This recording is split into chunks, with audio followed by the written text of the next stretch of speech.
The Jomon culture existed in Japan from around 14,000 BCE to 300 BCE. The Jomon culture spanned over 13,000 years, making it one of the longest-lasting prehistoric cultures, demonstrating remarkable stability and cultural continuity.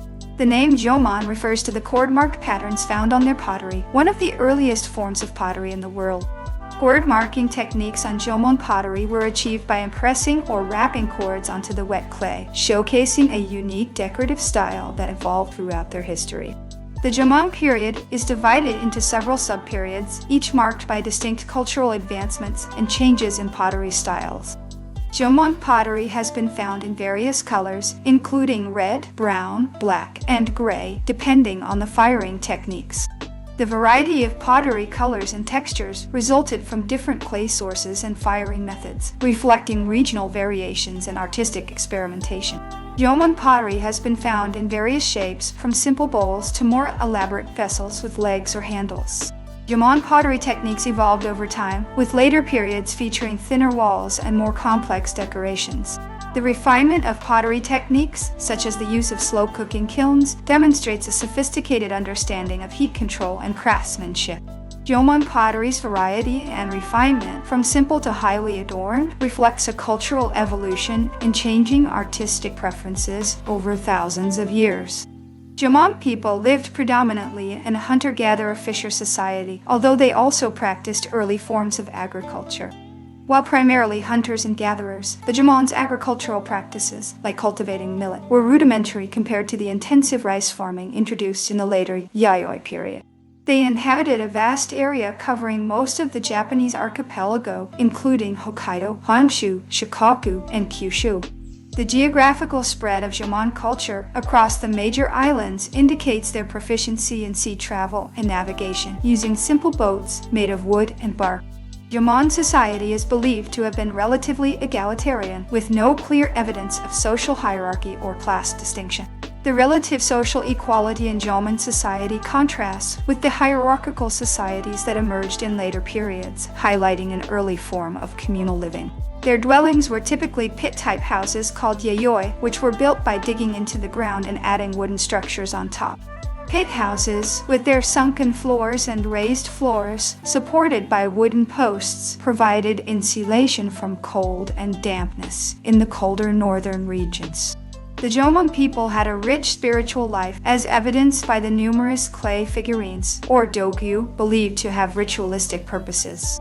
The ritualistic dogu figurines, with their mysterious and sometimes alien-like appearances, have sparked much debate among archaeologists and anthropologists about their exact purpose. They had a sophisticated knowledge of nature, using plants like the Jomon sugi, an ancient type of cedar, for building and resources. Jomon people's knowledge of nature extended to the use of medicinal plants, as suggested by remnants found in archaeological sites, contributing to their holistic way of life. Jomon pottery was not just functional, but also held symbolic and artistic significance, displaying intricate designs and occasional depictions of animals or humans.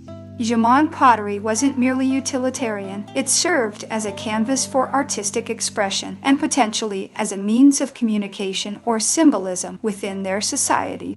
The Jomon diet included seafood, such as fish and shellfish, as well as wild plants, nuts, and hunted game like deer and boar.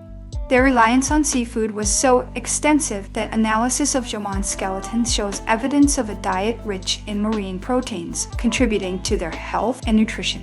They used stone tools extensively, including arrowheads, knives, and axes, made from materials like obsidian and jadeite. The use of stone tools, particularly obsidian for sharp edges, was so advanced that it allowed for the creation of fine jewelry and long-range weapons. Jomon people developed a trading network, exchanging goods like obsidian and seashells over long distances. The Jomon trading network, indicated by the distribution of exotic materials, suggests a level of diplomacy and interconnectedness between settlements. There is evidence of early dental care among the Jomon, with some remains showing filed teeth, likely for aesthetic or cultural reasons. Dental modifications such as filing teeth might have signified status, beauty, or group identity, similar to body modification practices seen in other ancient cultures. The Jōmon had a complex burial system, including individual and communal burials, sometimes accompanied by grave goods. Communal burial sites with multiple generations indicate a respect for ancestors and a belief in the afterlife, fostering a sense of community and continuity. Jomon society gradually transitioned to the Yayoi period around 300 BCE, influenced by the arrival of rice agriculture from the Korean peninsula. The gradual shift to the Yayoi period, marked by the introduction of metal tools and wet rice cultivation, represents a significant cultural exchange and technological advancement. The Jomon people are ancestors to at least part of the modern Japanese population, as confirmed by genetic studies. The Jomon's ancestors likely arrived in Japan via land bridges during the last ice age, making them one of the earliest settled populations in the region. Genetic studies reveal that contemporary Ainu people and some Ryukyuans have genetic links to the Jomon, affirming their direct descent from this ancient culture. They created large communal structures, such as the Kamegaoka site's earthen mounds, suggesting a capacity for organized public works. The construction of large, complex structures, like Kamegaoka's earthworks, demonstrates a high level of social coordination and engineering capability for the time. They utilized fire extensively for warmth, cooking, and possibly in religious ceremonies. Fire management was essential for warmth, cooking, and possibly for sacred rituals, as indicated by hearths found in many Jomon dwellings. Jomon settlements varied in size from small temporary camps to larger, more permanent villages. The diversity in settlement sizes and layouts hints at varying degrees of social complexity and adaptability to different environments. The Jomon had a deep understanding of seasonal cycles, evident in their hunting and gathering practices. Seasonal migrations and resource tracking were integral parts of Jomon life, aligning with the availability of food sources like salmon runs and seasonal fruits. The discovery of Jomon DNA in prehistoric skeletons across Japan helps to confirm their continuity and influence on later populations. Genetic and archaeological evidence combined helps paint a clearer picture of the Jomon's influence and the gradual blending with foreign populations during the Yayoi era. They crafted jewelry from natural materials like shells, bones, and even semi-precious stones. The intricate jewelry they crafted highlights a refined sense of aesthetics and potential for social signaling or status differentiation. Jomon dogu figurines exhibit a range of forms, including pregnant women, animals, and abstract shapes, leading to theories about fertility worship. Theories surrounding the dogu figurines include their use in fertility rituals, protection from evil, or as representations of deities, reflecting spiritual beliefs. The Jomon people are thought to have had a complex belief system that incorporated animism and nature worship. Nature worship and animism in Jomon society can be seen in their reverence for mountains, trees, and animals, as depicted in art and rituals. Some Jomon sites, like Senai Maruyama, reveal evidence of possible fortifications, hinting at societal conflicts. Defensive structures suggest that while Jomon society was generally peaceful, there were instances of conflict or territorial disputes. The Jomon period saw the domestication of dogs, as evidenced by archaeological finds of dog burials. Dogs' domestication not only aided in hunting but also likely had social and emotional roles, similar to modern human-dog relationships. They had a significant knowledge of basketry and weaving, producing containers and clothing from plant fibers. Basketry and weaving skills were vital for storing food, making clothing, and creating items for daily use, showcasing their practical and artistic abilities. The Jomon people were skilled in the use of fire-hardened clay, not only for pottery, but also for creating figurines and architectural elements. Clay was a versatile medium, used not just for pottery and figurines, but also for architectural decorations, demonstrating a broad creative application. The climate during the Jomon period was generally warmer than today, supporting a rich biodiversity and facilitating the Jomon lifestyle. A warmer climate during the Jomon period supported a greater diversity of flora and fauna, contributing to the richness of their diet and lifestyle. Jomon settlements often located near rivers or coastal areas to take advantage of available resources. Riverine and coastal settlements optimized access to waterways for transportation, fishing, and irrigation, which were essential for their survival. They were among the first in the world to develop a form of proto-writing, with symbols found on some artifacts, though not fully deciphered. Proto-writing symbols, while limited, suggest a nascent form of record-keeping or communication, which would evolve significantly in later periods. Jomon communities had a strong connection to the land, evident in their use of local resources and the establishment of long-term settlements.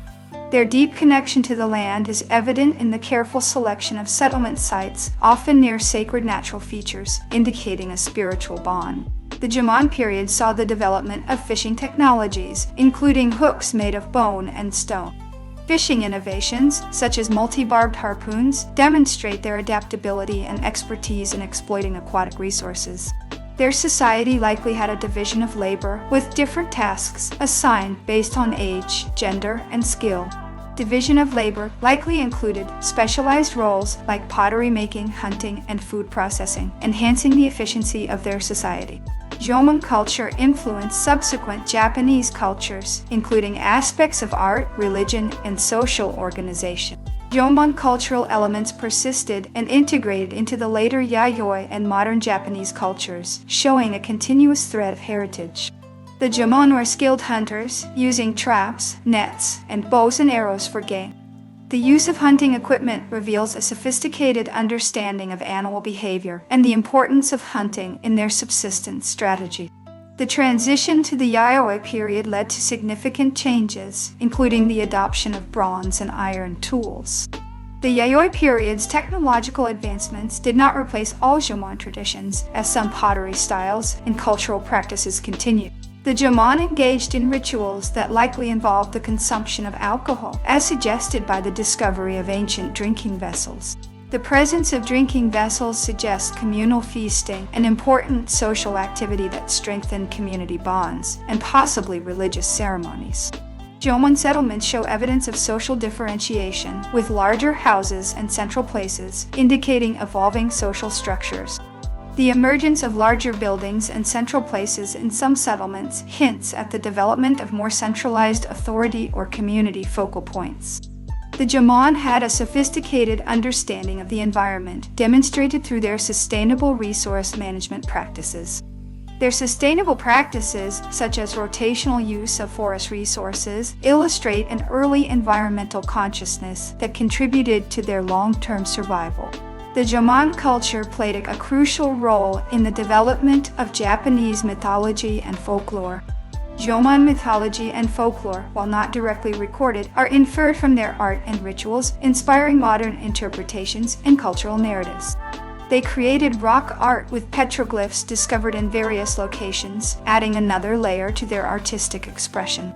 Petroglyphs provide a glimpse into Jomon's symbolic language and possibly their view of the cosmos and spiritual realm. Jomon people were adaptable, surviving and thriving in diverse environments from northern cold forests to southern subtropical islands. The Jomon's adaptability to different climates, from the subarctic north to the subtropical south, is testament to their resilience and ecological knowledge. The study of Jomon culture provides insights into prehistoric human societies and their ability to innovate and adapt without written records. By studying Jomon culture, we gain insights into the development of human societies without written histories, revealing universal themes of innovation, spirituality, and social evolution. The legacy of the Jomon is preserved in modern Japan through cultural festivals, traditional crafts, and reverence for nature. The preservation of Jomon culture's legacy in festivals and crafts underscores the ongoing importance of their heritage in contemporary Japanese identity.